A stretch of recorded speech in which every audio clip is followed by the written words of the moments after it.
Sabe aquela conversa entre amigas que começa com uma série e termina em análise? Então, a gente resolveu gravar.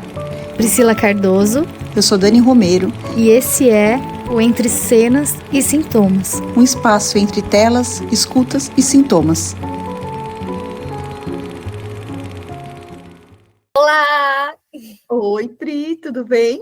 Tudo bem, Dani? Tudo. E aí? Preparada? Estamos nervosas, né?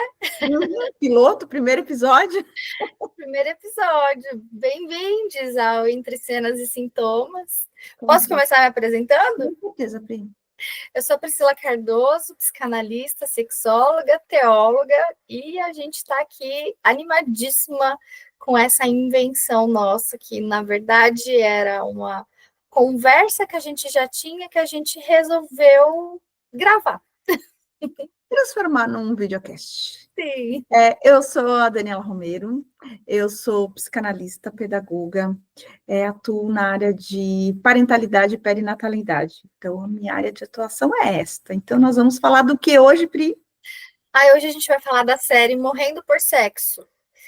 E uma série que eu ouvi outros podcasts sobre o tema e a galera fala que é muito cheia de gatilhos, né? Não é para qualquer um, né? Não é para qualquer um.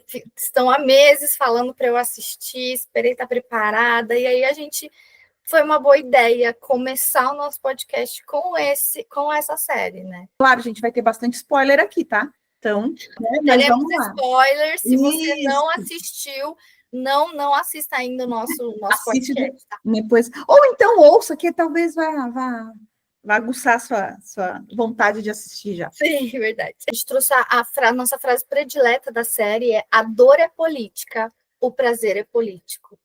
Frase da Sônia, a psicóloga da principal, mas a gente vai falar um pouquinho sobre isso também. Sim. Vamos lá. A sinopse de Morrendo para o Sexo, né? A minissérie conta a história de Molly, uma mulher diagnosticada com câncer de mama metástico em estágio 4. Diante do diagnóstico terminal, Molly decide deixar seu casamento de 15 anos e embarca em uma jornada de autodescoberta sexual. A série é baseada no podcast de Nick Boyer, que narra as experiências reais de Molly. A série explora a busca de Molly por satisfação sexual e sua relação com a amiga Nick, que a acompanha nessa jornada. A história aborda temas como fragilidade da vida, a importância da amizade e a busca por prazer e felicidade, mesmo diante da morte. A minissérie é uma comédia dramática que combina momentos de humor com questões sérias sobre a vida e a morte, mostrando a coragem de Molly em enfrentar seus medos e desejos mais profundos. Que série, né? E que temática. O próprio título, né? Que é o original Dying for Sex, né? Morrendo por Sexo, já traz esses dois temas que tem a ver com a frase que a gente trouxe, né? Da dor e do prazer, da vida e da morte. E essa descoberta dela como mulher tá ali, ó. Agora você tem pouco tempo de vida. Sim. E, de repente, uma mulher de 40 anos, que estava num relacionamento estável há 10 anos, fala: eu não gozei ainda, e eu preciso gozar agora, antes de morrer. Assim, eu que não sou da sua área, me chamou a atenção o seguinte, Pri. Eu nunca gozei com outra pessoa. Até... Eu confesso que para mim eu falei, mas o que ela quis dizer com gozar com outra pessoa? Aí, quando no decorrer da série, eu entendi o que ela quis dizer com isso. Né? Da masturbação, né? Sim, né? Ela só gozou com ela mesma. Sim. Né? E é interessante que isso é o mal das mulheres heterossexuais, infelizmente, né? Recentemente eu tive, até aproveitando o gancho da conversa, recentemente uma paciente relatou essa questão, justamente, de ser casada, segundo casamento, com um homem heterossexual, e que ela também nunca teve orgasmo dentro dos dois casamentos dela. E aí, nesse casamento atual, é muito legal, é muito bom, eles têm uma parceria, uma conversa, não é legal sexualmente, mas eles conversam, e aí ela falou, é possível gozar com penetração? E aí eu expliquei para ela, né, que é possível gozar dormindo, sonhando, é possível gozar se beijando, né, e dei lá uma aula de educação sexual, né, das partes do clitóris e tal, e ela foi conversar com ele depois disso, e ele falou assim, nossa, eu nunca tinha pensado nisso, e ela falou assim, você conhece a anatomia feminina? Ele, não. E assim, é muito assustador, em pleno 2025, com homens heterossexuais criados e educados à base de vídeo pornô, não saberem sobre os corpos com vulvas, sobre o prazer tal. Então é interessante que a sina das mulheres heterossexuais é não gozar com os parceiros, né? E até ouvindo a Miri Lacombe falando, que é uma mulher lésbica, ela contando da primeira experiência dela, é tão lindo que a primeira experiência dela foi com uma mulher e elas nunca tinham lido nada, assistido nada, então elas foram pelo que estavam com vontade, pelo prazer, pela descoberta. Ai, gente, que coisa bonita! Todo ato sexual tinha que ser assim, né? E é interessante também, Pri, porque assim, ó, hoje, aí também, em pleno 2025, esse assunto hoje entra na casa das pessoas através da novela, né? Então, a personagem da Carolina Dickmann, né, em Vale Tudo, ela, uma mulher de mais de 40 anos, casada, que foi casada, e aí ela descobre o orgasmo com um novo parceiro, né? E ela fala para ele, eu nunca passei por isso, né? E aí ele fala, mas como? Você foi casada, teve filhos, aí ela e ela depois dá a entender ao ex-marido o que aconteceu, porque o cara é o vilão ali da novela, né? A pessoa com quem ela tem um orgasmo, né? Então, que bom esse assunto também entrar na casa das pessoas dessa forma, né? Sim, sim.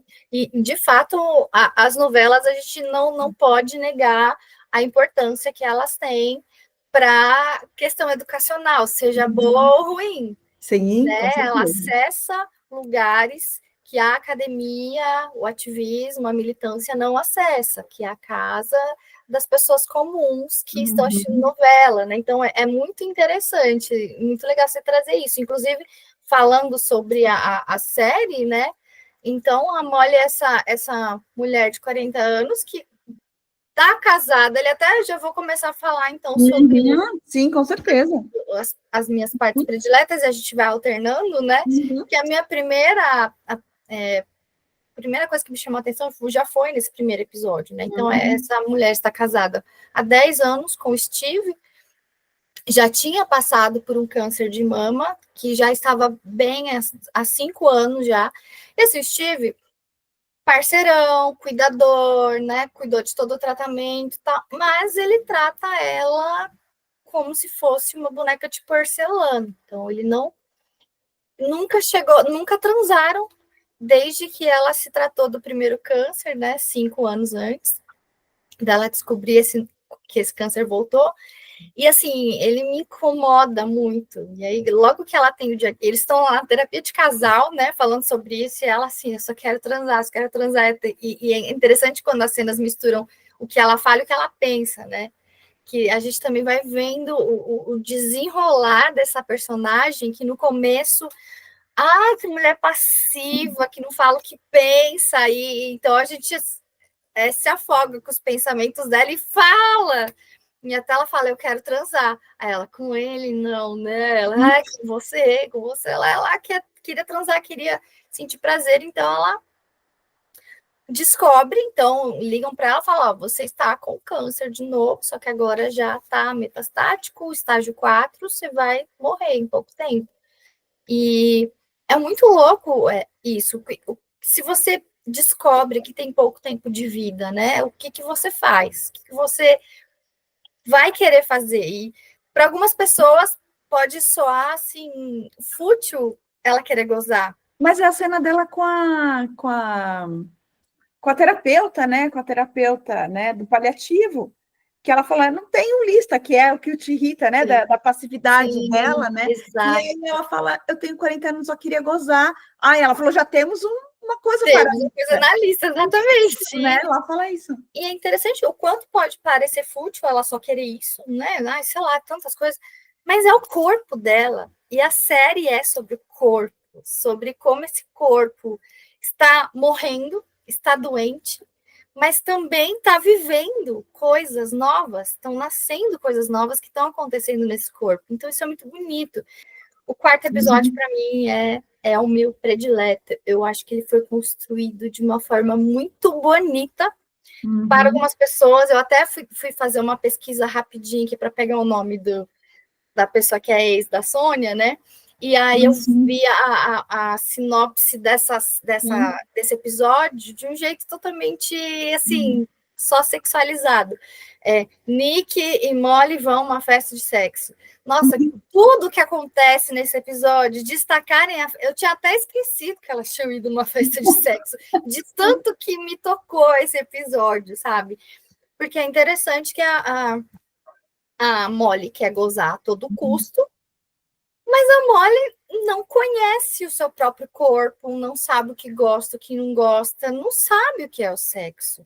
Né? Ela até ficou lá com um novinho que ficava toda hora, né? Aperta, clasp, ficava falando dela. E primeiro ele falava, o que você gosta? O que você gosta? O que você quer que eu faça? Eu não sei, faz qualquer coisa. Ela falava, eu não sei. E ele falou para ela, né? Ele falou para ela, mas todas as mulheres velhas que eu saí sabiam o que queria. Então, ele falou, eu gosto de ficar com mulher mais velha porque elas sabem o que elas querem. Isso mesmo. Sensacional essa frase, né? E ela falou, não sei. E ela também é muito boa quando ela pega o potão de lubrificante, né? Isso ela falou, vai. Eu tô aqui com meus quase 44 anos, entrando na menopausa, com várias amigas que estão entrando na menopausa também, olha lá, Dani também, e eu tenho uma amiga que, assim, ela sempre foi muito lubrificada. E eu tive endometriose a vida toda, então eu sempre fui seca nesse sentido, então eu sempre tive que levar muito lubrificante, já acostumei. Então, nunca tive problema em gozar, mas precisa de um auxílio externo. E essa amiga não, ela sempre foi muito lubrificada. E agora, por causa da menopausa, tá seco e ela tá assim, eu não me conheço mais. Aí eu lembrei do episódio, vai lá com o seu lubrificante, pá, mete o lubrificante, aí vai.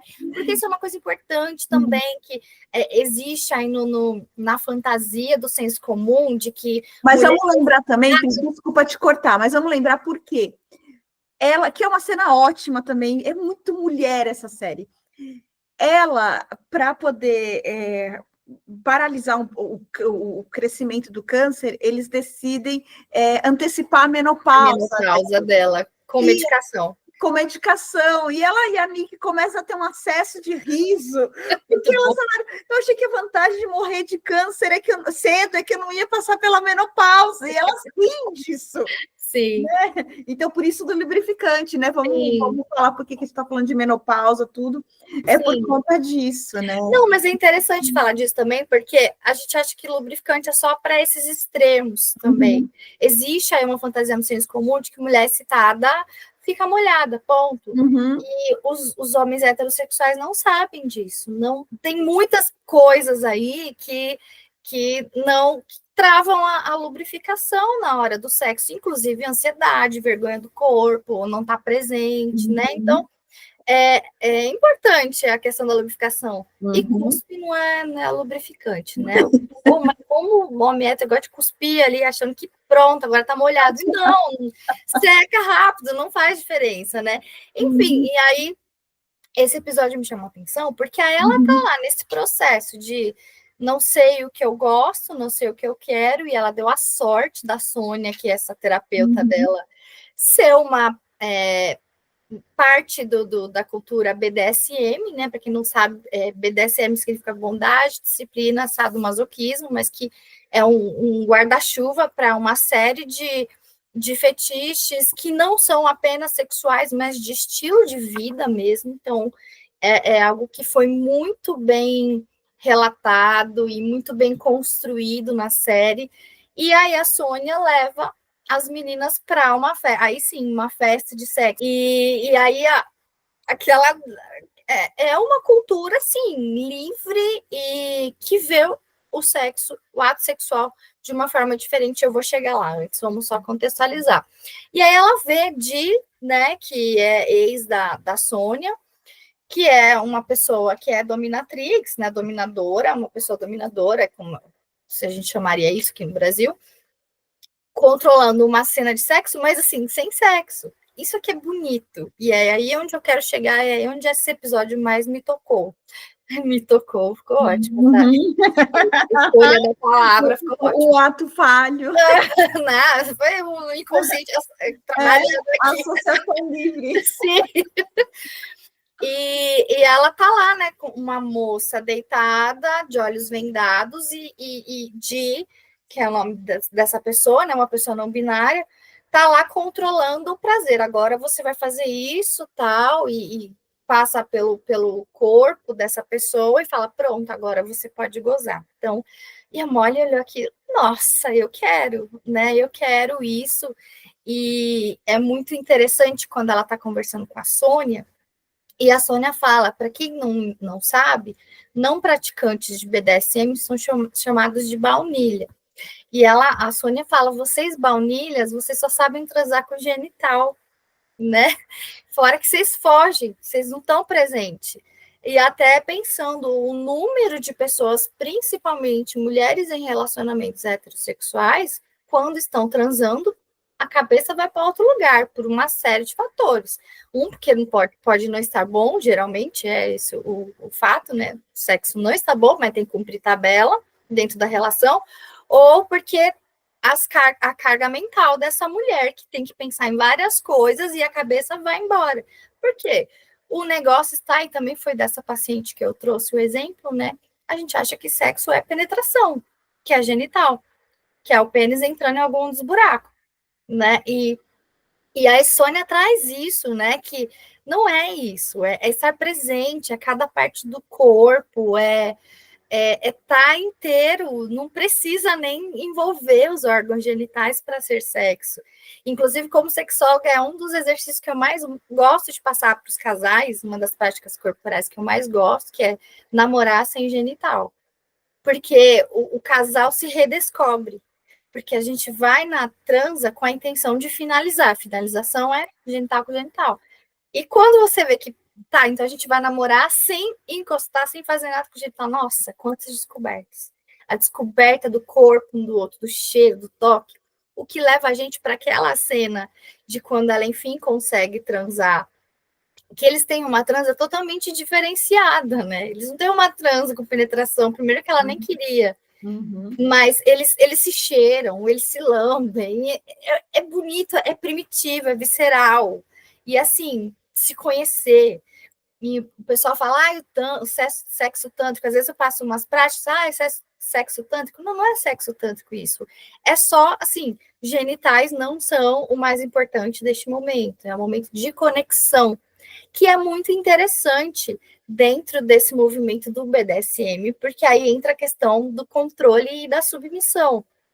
Nesse movimento, você ou está nas mãos de alguém, literalmente, né? Você está submisso a alguém ou você está no controle desse outro alguém. Então, as duas partes têm que estar muito conectado, tem que estar muito presente nesse momento. E aí a Molly fala que ela quer ser dominadora. E Di fala para ela, ó, você só vai aprender a controlar quando você aprender a se submeter.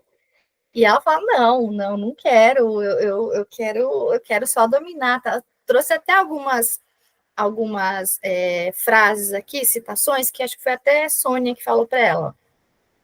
Topping é uma habilidade sagrada. Topping, no caso, né, a dominação, o controle. Não sei que nome teria isso aqui no Brasil, na comunidade BDSM.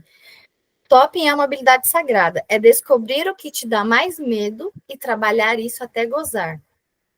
É encarar a sombra que existe dentro de nós. Tesão em exercer certo tipo de poder. Para ser boa no controle, você precisa saber como é ser sexualmente submissa. E aí, Molly tenta, né? Ela tenta lá fazer um negócio de dominação. É super engraçado a cena também do cara que gosta de ser machucado, né? No pênis. E aí ele tira a roupa lá e meu pênis é horrível, né? Ela, meu Deus, que pênis maravilhoso! Parecia uma cascata descendo. E um pênis lindo mesmo, né? Como que eu vou falar que isso é feio? Ela fala que é feio. E aí ela tá lá no momento de dominação, só que ela se perde, né?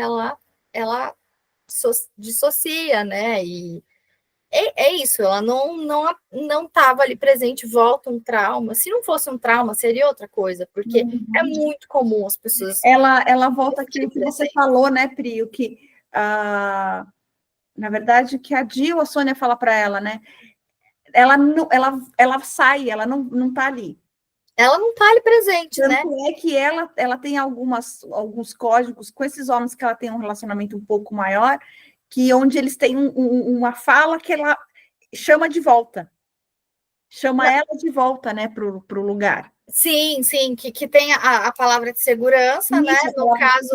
No caso desse cara que gostava de ser machucado no pênis, era vermelho, né? Ele falava vermelho, só que ela não estava lá. Ela não estava ali. Então, essa palavra de segurança não estava adiantando. Ele teve que falar, Molly, oi. Vai. Quer dizer, ele não teve que falar porque ele estava sem ar, né? Ele conseguiu. E é isso que se fala, né? Que é perigoso, porque você não está lá. Nesse tipo de relação, você não pode não estar lá.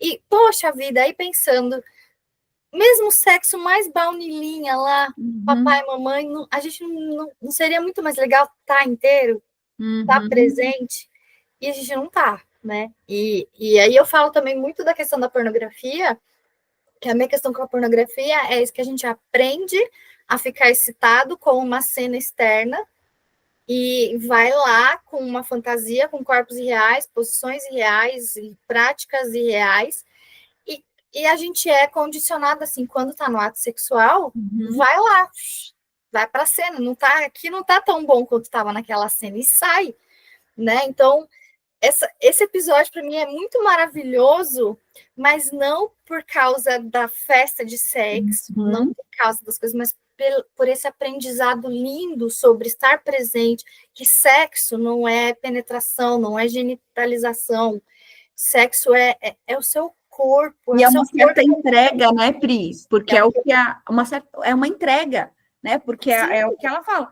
Você quer dominar, mas você tem que aprender a ser dominada. Porque deixar ser dominada é você deixar de ser você, de uma certa forma, né? Tirar o controle. Eu ia falar essa palavrinha mágica, controle. É perder o controle. E, gente, né? Que assustador perder o controle, né? Ainda mais como mulher que se relaciona com homem. É assustador perder o controle.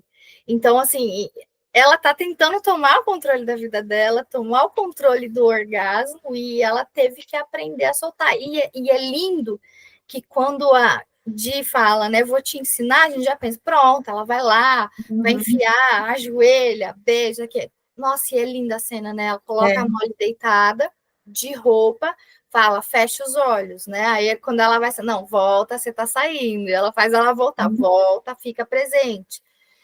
Aí ela levanta a blusa um pouquinho, só mostra a cicatriz da cirurgia que ela tinha feito. Não, mas tem uma cena que é mais bonita antes dela, quando ela amarra. Ela fala, eu posso te amarrar? Ai, sim, é verdade. Posso te amarrar. Mas não me amarra com a mão para cima da cabeça. Nossa. Era a posição que ela ficava na radioterapia. Isso aqui, perfeito. Ainda bem que você lembrou disso, é muito importante. É verdade, não me amarra assim, né? Isso, né? Nossa, lindo. E tudo assim, né? O que é bonito também, que o pessoal que não... Eu não sou não faço parte do BDSM, sou bem baunilinha, mas gosto muito de estudar. Tenho amigos que são praticantes de BDSM e tal.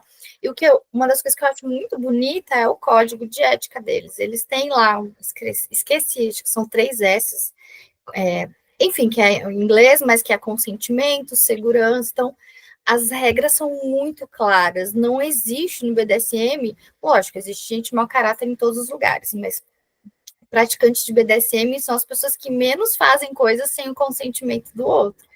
Então, mesmo quando é para machucar, que tem gente que sente prazer, que gosta sendo machucado, mesmo assim, há um consentimento muito claro.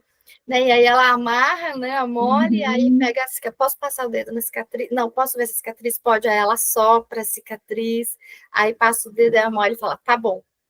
Cara, que cena linda, muito mais bonita, muito mais prazerosa do que se alguém tivesse enfiando um pênis na veia dela, apenas. Né? Então, nossa, então esse episódio para mim tá no meu coração. Sim, esse episódio é muito... E até para quem não conhece a prática, igual, né, não fazia ideia, então a primeira vez, eu assisti 2 vezes a série, então a primeira vez, falei, nossa, né, tipo, porque é aquilo, a gente está acostumado a ver o quê? Pornografia, né? Quando termina, que ela fala, não, agora chega, ela fala, mas é só isso? Sim, né? Tá esperando lá várias coisas, né? Isso, né? É só isso, né? Então, né, deixa para quem não conhece, né? Para quem não... Ah, tá. A mãe e ela no apartamento. Vou contextualizar também. O que a Molly sofreu, né? O abuso que a Molly sofreu foi de um namorado da mãe. Então, o namorado deu um suco batizado lá para a mãe, que também adorava, né? Drogas, adorava bebidas, né? E ela tomou o suco e ela caiu desmaiada no tapete. E o namorado pede que a Molly, ela tinha 7 anos, pede que a Molly faça um sexo oral nele, e ele faz. E aí, em certo episódio, a Nick não tem como cuidar dela ali naquele momento, porque ela também está debilitada, está com dente, e ela liga para a mãe, porque até então ninguém nem chamou essa mãe aí pro rolê todo, né? Não colocaram, né? Em outro momento, a Nick fala, você não vai ligar para sua mãe? Ela fala, ela está viajando. Tá viajando para onde? Ai, não sei. Você não quer ligar para sua mãe, né? Enfim. Mas aí foram obrigadas a ligar para essa mãe. Essa mãe aparece lá com um cachorro de uma pata, né? Porque a série também tem isso, né? Tem aquelas cenas cômicas, assim, mas é com um cômico... É uma comédia muito, muito interessante, inclusive numas cenas pesadíssimas, aí vem uma comédia que você fala, ai... e ela chega com né, uma picape rural, aquelas bem antigas, com cheio de coisa, com o cachorro, a cama do cachorro, enfim. E aí elas têm que ir para o hospital, porque era para acompanhar ela numa quimio. Eu nem vou falar de tudo que acontece nesse episódio, porque é outro episódio bem bizarro, de uma certa forma, porque tem lá o ficante dela que se veste de cachorro, o pet, né, que se identifica com cachorro. Mas quando elas voltam para o apartamento, elas têm uma conversa que é muito assim, né? A mãe pergunta, a mãe falou assim, eu só quero ouvir de você que você me perdoa pelo que eu fiz. Porque em todo momento a mãe não se coloca como culpada da situação. Ela fala, foi culpa minha o que eu passei, o que você passou, mas eu não senti que essa culpa ali, ela se coloca ali. Ela precisava da culpa, do perdão da Molly. Eu já penso diferente no sentido de que eu acho que ela se culpava, assim, só que ela ficava trazendo toda hora isso para Molly. É minha culpa você tá assim, é minha culpa ter acontecido com você. Então, ela era uma forma narcisista autocentrada dela se colocar como a principal, né? Isso mesmo. Ela tira o protagonismo da Molly do que acontece. Ela se coloca ali como a protagonista da situação, bem típica do narcisismo, isso mesmo. E aí a Molly responde de uma forma lindíssima. Você tem que se perdoar a si mesma. Essa frase, assim, e aí elas se despedem, né? E a mãe vai embora ali né, ela volta ali só nos finalmente, né? Mas ela vai embora e, de uma certa forma, bem... Porque resgata algumas coisas, né? Ali, porque não é só isso a discussão, né? Se discute o quanto ela abandonou a Molly por bastante tempo, quanto a Molly teve que morar na casa de pessoas porque ela estava em reabilitação. Não, e a Molly, ela fala assim, eu tinha que ficar bem, eu fui uma criança, uma adolescente, que eu tinha que estar bem para você ficar bem. Isso. Eu tive que cuidar de você a minha vida toda. Então, é muito essa coisa, ai, é minha culpa, mas continua colocando. Isso mesmo. Por isso que eu falei que ela se coloca culpada, mas ela também se coloca como a vítima de toda uma situação. Não, né? E esse processo de ficar lembrando o quanto é culpada é se vitimizar, né? Essa mesma forma de agir para se colocar no centro das coisas. E tem uma coisa muito interessante nessa, que para machucar a mãe, acho que não vou retirar o que eu disse, não para machucar, mas para colocar tudo em pratos limpos, ela fala assim, mas no primeiro momento eu gostei, porque ele escolheu a mim, não você. E até a gente, quando teve uma discussão, a gente pegou uma frase do Freud falando sobre isso, né? Que o recalcamento vem sobre isso. De primeiro gostar e depois de culpado por ter gostado. E aquilo vira um recalcamento, né?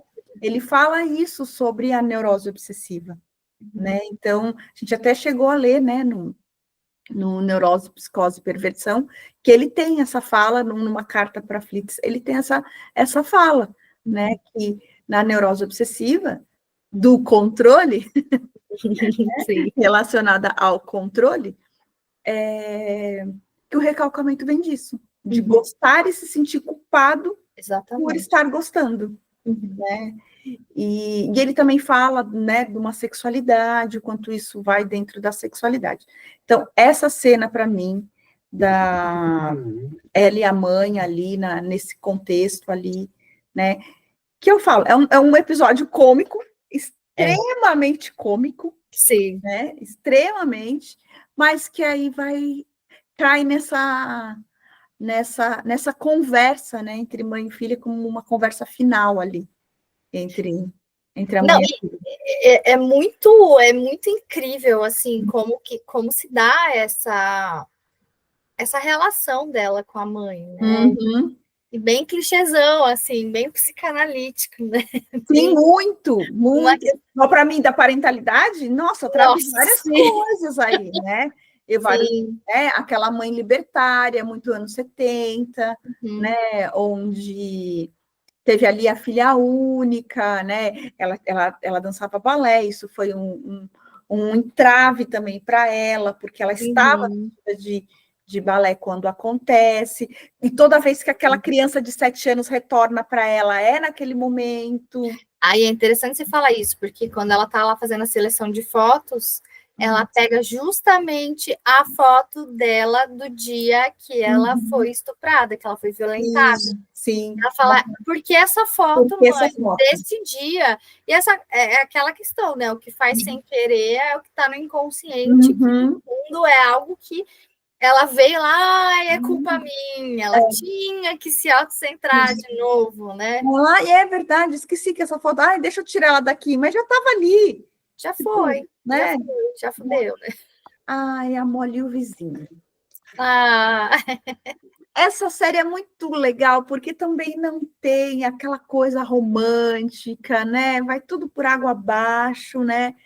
Não tem nada disso. Tem o vizinho, que a Molly vai ter um trelelê ali com o vizinho, né? E enfim, né? Rola algumas coisas entre eles. É com ele que a Molly goza, né? Essa cena visceral que você falou, né? A cena visceral, né? E eles têm uma noite intensa ali no hospital, né? Quando ela já está internada ali para o paliativo ali, né? Definitivo. Eles têm a cena intensa ali. Não, foi um pouquinho antes dela descobrir que já estava nos finais.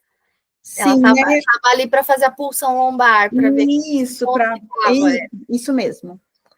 E aí, eles têm uma noite linda ali, deles, E na manhã, né, aquela cena clichê, né, do casal que tem uma noite intensa de amor, né, ele tá deitado e ele fala, deixa eu vou embora, mas eu vou voltar. Eu volto, o que você quer que eu traga? Ela fala, não, eu não quero que você volte. Ele, não, mas eu volto, eu fico com você, não sei o quê. Aí ela vira e fala assim, eu quero ter um cachorro com você. Essa Não frase, quero morrer com você. eu não quero morrer com você. Ela já tinha decidido com quem ela queria morrer, né? E ela disse para Nick, eu vou morrer com você. Uhum. Né? Ela já tinha decidido. E essa frase me atravessou, né? Porque eu quero ter uma vida com você, eu não quero morrer com você. Então, já que eu não posso ter uma vida com você, não apareça mais. Pesado. Acabou por aqui, Uhum. né? Acabou por aqui. Mas vamos lembrar que quando a mãe dela vai embora, que ela entra no carro lá e ela tá voltando para dentro do apartamento, ele encontra ela, eles se encontram e aí eles meio que decidem o que vai ser o relacionamento deles. Vamos transar? Vamos transar. Vai ser só isso? Vai ser só isso. Então vamos continuar. O que a gente está fazendo? Uhum. Eles já tinham, né? Aí tem a cena do eu te amo, que é os dois caídos no chão, ligando para a ambulância. Eu te amo, e os dois caídos ali, né? No meio da rua, né? Tudo neles não é nada clichê, né? Nada. De começo, né? Nada assim. Não espere nada que você já tenha visto num romance. Sim. Né? Mas essa frase também me atravessou eu quero ter um cachorro com você. E isso vem da Molly, né? Eu nunca mais vou ter um cachorro. Uhum. Então a gente não tem mais nada. Né? É isso que a gente lê nas entrelinhas Sim. Né, Então, o máximo que vocês vão ter de romance é isso, gente, na série. Que é lindo. É muito mais lindo do que muitas comédias românticas que a gente assiste por aí. Com certeza, mais verdadeiro. Aproveitando esse gancho aí do final, né, da morte, já vou falar da minha última cena, né, que é do último episódio, inclusive lembrar essa parte, né, que assim que ela descobre o câncer, e aí ela olha para o marido, não quero ficar com ele, não quero ficar com você, e aí ela escolhe a melhor amiga, a Nick, que é, assim, uma personagem linda, uma personagem ambígua, uma personagem assim, que representa esse universo da amizade feminina, ao contrário do que a gente aprende, do que a gente ouve aí no senso comum de que mulheres são rivais e que mulheres disputam, a gente sabe na vida real que a gente conta são com as mulheres. Uhum. Nas redes de apoio, na hora da doença, na hora da ajuda com os filhos. A amizade feminina é uma das coisas mais lindas que existem, e a Nick, ela é muito a representação disso. E quando a Molly fala no primeiro episódio, eu quero morrer com você, e cara, que peso, né? Isso me fez pensar muitas coisas nesse sentido, cara, eu tô disposta a fazer isso que a Nick fez por alguma amiga, ou alguma amiga estaria disposta a fazer isso por mim, né? E assim, foram várias, foi uma montanha-russa nessa relação, porque a Nick abriu mão da própria vida para cuidar da Molly, a Molly foi sim bem egoísta, e parece absurdo eu falar que uma pessoa que está morrendo é egoísta, mas sim, a Molly foi egoísta em muitos momentos, porque enquanto ela estava lá querendo descobrir o prazer, a Nick estava perdendo o emprego, perdeu o namorado, foi perdendo tudo em função da Molly, né? E aí não precisa nem dizer que é spoiler, porque o último episódio é a morte da Molly, né? E é um episódio, para mim, meu predileto é o 4, mas o episódio da morte foi lindo. Aquela terapeuta paliativa doida, que prepara para a morte, porque aí, então a Molly tem essa notícia, né? Ó, você está morrendo, então estamos nos momentos finais, e ela é transferida para a área dos paliativos. E eu até fiquei pensando, gente, que delícia se todas as pessoas que estão em processo terminal de doença pudessem ter acesso a um lugar como aquele que ela ficou. com aquele cuidado, nossa, parecia quarto de hotel, né? Já pensou ter... Elas puderam decorar da forma que elas quiseram, né? Gente, que coisa incrível. E aí, esse episódio eu chamaria, nem lembro qual que é o nome, mas eu chamaria de A Beleza da Morte. E o quanto a gente não aprende sobre a beleza da morte, sobre a beleza do morrer em si. E aquela doida daquela terapeuta do final, que dos momentos finais mesmo, do paliativo de fato, né? Dos momentos paliativos finais, super empolgada com a morte. Ai, aí quando você fizer isso, ai, a coisa mais linda, você tá morrendo. Grande lucidez, e aí você pode esperar que ela já tá chegando, né? Já tá morrendo, ai, isso é tão excitante. Gente, na vida real, a gente provavelmente ia querer socar essa pessoa, mas ali foi muito bonito. Será, Pri? Eu fiquei pensando que assim, ó, por que a gente não lida com a morte desse jeito? Então, justamente. Né? Por que a gente lida com a morte como algo, né, depressivo, melancólico? É isso. Não com algo, né, que realizou uma vida que realizou. Sabe assim? Então. Sim, claro, né?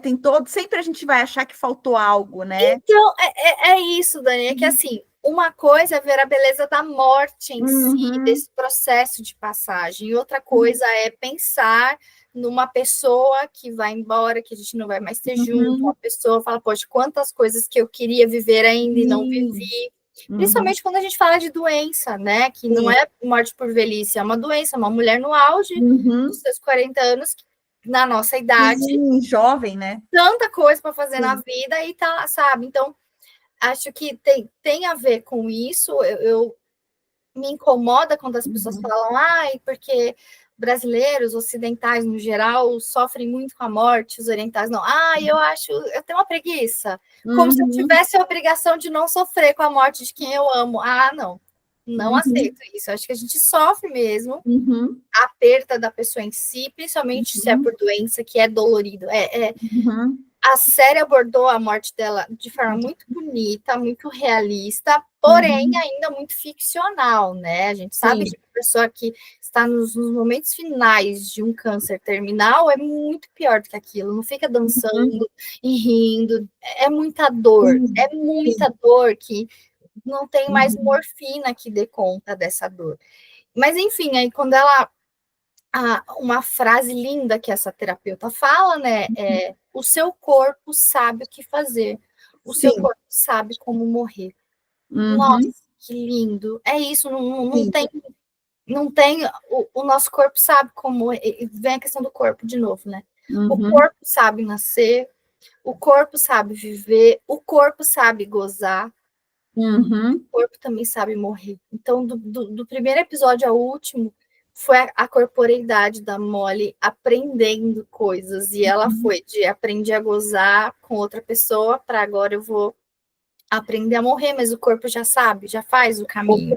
Mas aí, igual quando você fala, né, sobre dos orientais, de não sofrer, né, mas aí eu vou lembrar do livro da Rosa Monteiro, né, A Ridícula Ideia de Nunca Mais Te Ver, né, e ela fala do luto dela, da viuvez dela, e ela compara com a da radioatividade, esqueci o nome dela agora. A menopausa faz isso com a cabeça da gente, né?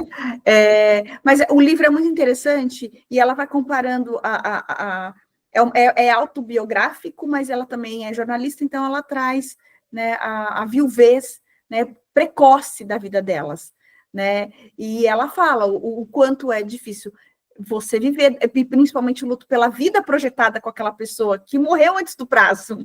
Exato. Né? Então, ela fala muito sobre isso. Mas aí a gente está falando do nosso sofrimento, né?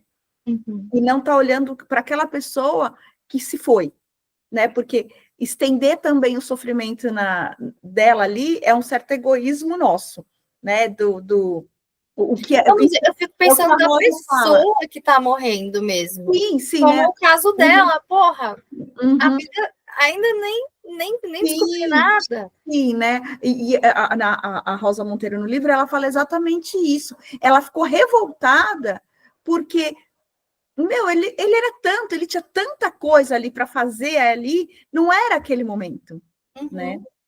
Agora, só voltando para a série, uma coisa que me chamou a atenção, que eu achei lindíssimo, é a cena da banheira. Ela está com muita dor, né? E aí ela falou, vamos levar então ela para a banheira, porque a água quente vai ajudar. E aí levam ali para. E aí, quando a terapeuta coloca ela na banheira, né? Ela fala assim: olha, mas só tem meia hora, porque daqui a pouco vão fazer um parto aqui. Gente, eu achei aquilo de uma beleza, né? Porque, Poético. né? Porque alguém está morrendo, mas alguém está nascendo. No mesmo lugar, né? No mesmo lugar, né? Eu achei assim de uma beleza aquilo, né? Eu falei, quem escreveu isso, né? Merece o quê, né? Essa sensibilidade. Muito. Né? Era só essa cena da banheira que eu acho que não pode deixar de ser citada nessa... Verdade. Né? Desse episódio, né? Em seguida viria a Hora Sagrada. E que bonito essa escolha. Porque a Hora Sagrada que está prestes a morrer. A gente ouve muito, né? A vida é sagrada, né? Ah, mas a morte também é sagrada, é parte desse processo, né? Então, a beleza da morte em si, não a beleza da perda, não a beleza da dor, a beleza do luto, a beleza da morte, que é parte desse ciclo. Né? E eu também achei muito poético quando ela tá ali nos segundos finais, nos minutos finais da vida dela, colocaram a atriz que fazia ela com 7 anos de idade. Então, ela de 7 anos, com a roupinha de bailarina, que foi traumatizada, que tinha perdoado ela pelo que aconteceu, deitada junto com ela na cama antes de morrer. Essa cena, para mim, me pegou demais, assim, e aí ela pede a sedação, né? Para quem não sabe, a pessoa que está nesse processo paliativo, terminal, chega um momento que remédio não faz mais efeito, nada faz efeito, então a pessoa pede a sedação. A sedação não mata, não é uma eutanásia, né? É uma medicação que vai acalmando o corpo, diminuindo as funções, né? As sensações mesmo do corpo, assim, a pessoa vai diminuindo a respiração, vai diminuindo as funções vitais do corpo, até que o próprio corpo se desligue sozinho. Então, quando esse paciente terminal é sedado, não tem um tempo, em tanto tempo, não sabe, é de acordo com o corpo dessa pessoa, até esse corpo estar pronto e desligar, né? Então, a sedação é um momento para amenizar a dor desse desligamento, né? Então, é bem, bem incrível. E aí, acho que a gente já pode partir para... Pode. Só vamos falar da cena final, que é da Nick, né, já com a vida já estabelecida depois de tudo, né, depois de ter estacionado a vida dela para cuidar da Molly, né, ela volta com... E aí ela tem 2 amigas sentadas tomando café. Duas senhoras sentadas tomando café. Aquilo também me atravessou. Que eu fiquei com aquela cena na cabeça, os créditos rodando, e aí depois que veio o choro. Porque aquela cena também, para mim, foi assim, né? Já aproveita, então, esse baile e já vai falando essas suas questões. Sim, porque assim, né? Aí ela fala daquilo que eu estava falando, que é o que a Rosa Monteiro fala no livro, né? Que o que a gente poderia ter vivido que a gente não viveu? Porque aquilo vai ficar. Para quem fica, aquilo vai ficar, né? A Rosa Monteiro fala isso. Eu lembrei a Mary Curie, né? Que é o marido dela morre muito cedo, né? De um acidente horroroso, né? E ela guarda durante muito tempo as vestes dele com o crânio que ficou ali. Ela não consegue desapegar. Então, e assim, porque para quem fica, né? Porque aí vamos falar da Nick, porque a gente falou muito da Molly, de tudo que ela viveu, mas a Nick, né? E é muito engraçado que a Nick, ela é toda atrapalhada, né? Ela é atriz, né? Então, aquela coisa bem artística, né? Bem... E a Nick, do jeito dela, ela dá os seus jeitos para acompanhar a Molly em tudo, para fazer tudo que a Molly quer, e tá em 10 mil coisas, então estaciona a vida, né? Para cuidar da amiga. E é a Nick olhando para aquelas duas senhoras, né? É a Nick que eu tenho certeza que falou, poderia ter sido nós. Exato. Né? Poderia ter sido nós. Então, para quem fica essa sensação também, né? Exatamente. O que poderia ter sido que não foi? Né? Então, que faz parte do luto, né? Vamos ler Luto e Melancolia, lá do Freud. Sim. É uma das fases do luto, né? Não uma negação, mas o que poderia ter, você sofre pelo que poderia ter sido e não foi. Né? O que poderia ter sido feito ainda. Fala as suas. Vamos lá, contextualizando, agora que a gente está na parte mais do pessoal, né? Então, para quem não sabe, não me conhece, eu sou viúva há 2 anos e... março, abril, maio, junho. E 5 meses. Perdi, inclusive, o meu companheiro pro câncer, né? Câncer também, no caso dele, intestino. E ele tinha 36 anos quando ele morreu.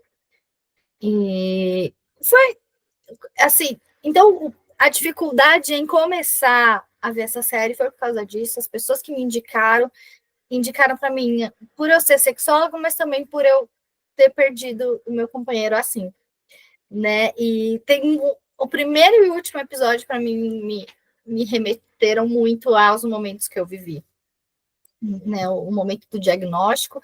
E é muito interessante, porque eu meio que tive, em alguns momentos, o papel do Steve com ele. Ele negou muito que ele estava morrendo, e eu já tinha entendido que ele estava morrendo. Então, teve isso. Eu já queria fazer vídeos para o nosso filho. Meu filho está com 5 anos, então quando ele morreu, meu filho tinha 3.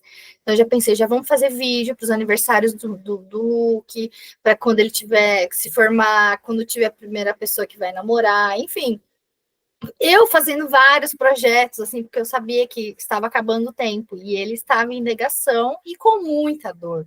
A gente ficou, assim, entrou no hospital em dezembro e morreu em fevereiro. Ficou direto. Passamos Natal, Ano Novo, teve essa cena também lá dela no hospital, Natal. Sim. Nós passamos Natal e Ano Novo no hospital, e com um filho de 3 anos, autista, no meio disso tudo, a gente tentando, né, equilibrar tudo isso. E eu fazendo todos esses planos, tal, ele estava já com uma sonda gástrica no nariz, já não estava mais comendo, ele não conseguia comer pela boca, porque o câncer tinha se espalhado para o estômago, para o peritônio, então não entrava nada. Então, já não tinha essa mobilidade, essa beleza toda que foi mostrada no final em relação a Molly, né? Na nossa vida real, ele já estava na cama, já tinha 2 meses, já estava... Eu dava os banhos nele, e chegou um tempo que, no finalzinho, ele só tomava banho na cama com a enfermeira, enfim. Então, quando ele, enfim, entendeu, a gente também fez nossa renovação de votos no hospital, porque a gente faria 13 anos de casado, e a gente ia fazer uma festa, estava, inclusive, na agenda, eu tinha esquecido de tirar da agenda, então, 5 meses depois que ele morreu, parece, pula lá, aniversário de casamento, então, a gente fez a renovação de votos no hospital, e 2 semanas antes dele morrer, e eu acho que foi ali que ele, de fato, entendeu. Então, essa série me trouxe, assim, esses momentos. E aí que a gente entra na questão conceitual, né, de luto e melancolia, né? No momento do luto, de fato, né, baseado nesse texto de Freud, né, para quem não sabe, é um texto que foi publicado em 1917 e é tão atual, né? E o luto é quando você perde o objeto, né, e esse objeto... Vamos falar o que é objeto para psicanálise. Objeto para a psicanálise é assim, é uma pessoa, alguma coisa para onde se dirige. De vida, né? Sim, um trabalho, exato. Então, né, para né, um título, né, uma casa, né, então o objeto para psicanálise são várias coisas, né? São coisas para onde a nossa libido se direciona, para onde a gente investe libido, onde a gente tem tesão naquilo, tesão, afeto, prazer, no geral, né? E aí no luto você perde, então, esse objeto e introjeta esse objeto em si mesmo, e até o mundo perde o sentido por um tempo, é uma fase natural, normal. E aí Freud, nesse texto, ele compara os processos do luto e melancolia, que melancolia na psicanálise também é a depressão, né? E ele fala que são processos muito parecidos, mas a diferença é quando esses objetos que foram introjetados se tornam parte do ego, do eu, de quem a pessoa é, e ela começa a direcionar, se auto-afligir. Ai, como eu perdi essa pessoa, ou esse emprego, ou o que quer que seja, esse objeto foi introjetado, então começa a ferir a si mesmo para atingir esse objeto que foi perdido e tá. Ele fala que é o luto do eu. É o quê? O luto do eu. O luto do eu. Ele fala isso. E como o luto e a melancolia estão lá, caminham lado a lado. E como... ele cita várias coisas e fala que a única diferença é que no luto não há mais o objeto. O objeto não existe mais. Perfeito. E ele fala que na melancolia o objeto continua vivendo dentro. Dentro da pessoa. E aí se transforma nessa raiva inconsciente contra o próprio eu, né? E aí, alguns exemplos disso, da melancolia, nada que eu faço presto, tudo que eu faço é errado, eu sou mais feia, eu sou mais burra, enfim, né? Porque tá com raiva desse ego, muitas vezes sem nem ter consciência do que tá acontecendo, né? Mas me chamou muita atenção também como caminha lado a lado a questão do luto e da melancolia, e o quanto o luto precisa ser elaborado. E mais, o quanto o luto não é linear, né? Eu falo que é uma montanha-russa. Tem dia que eu nem lembro. Tem dia que nossa, por que eu? Né? Então, e a importância da elaboração desse luto, de sentir, de não precisar pedir licença, né? E de viver, né?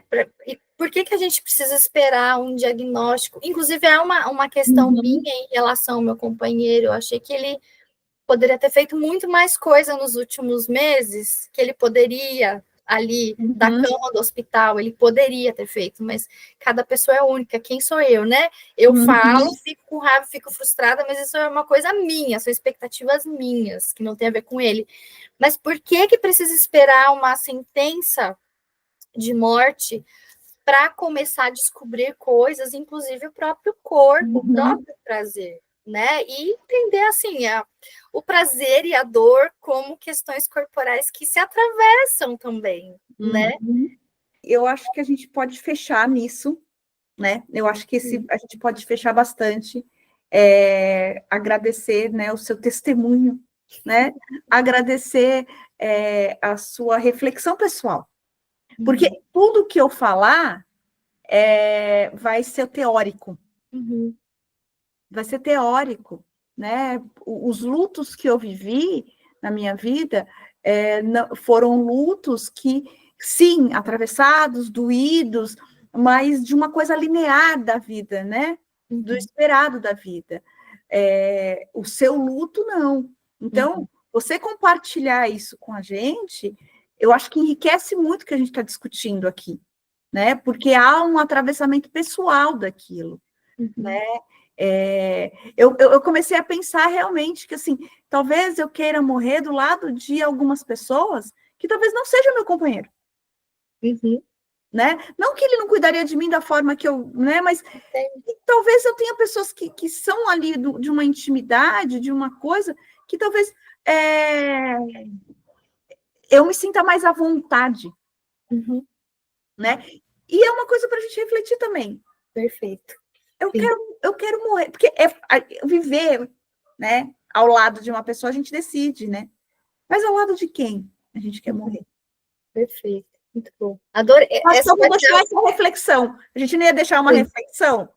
Eu ia falar exatamente isso. Eu acho que essa é a frase né? A gente encerrar. E para quem nos ouvir, deixa aqui, né? Um comentário, né? Comenta, segue, compartilha. Por favor, diga o que vocês acharam, né? E vamos ter outros episódios aí. Críticas construtivas são bem-vindas. Então é isso. Foi maravilhoso, eu amei. Sim, eu também adorei. Beijo. Beijinho. Até a próxima. Esse foi mais um Entre Cenas e Sintomas. Onde o que atravessa a tela, atravessa a gente também. Até a próxima!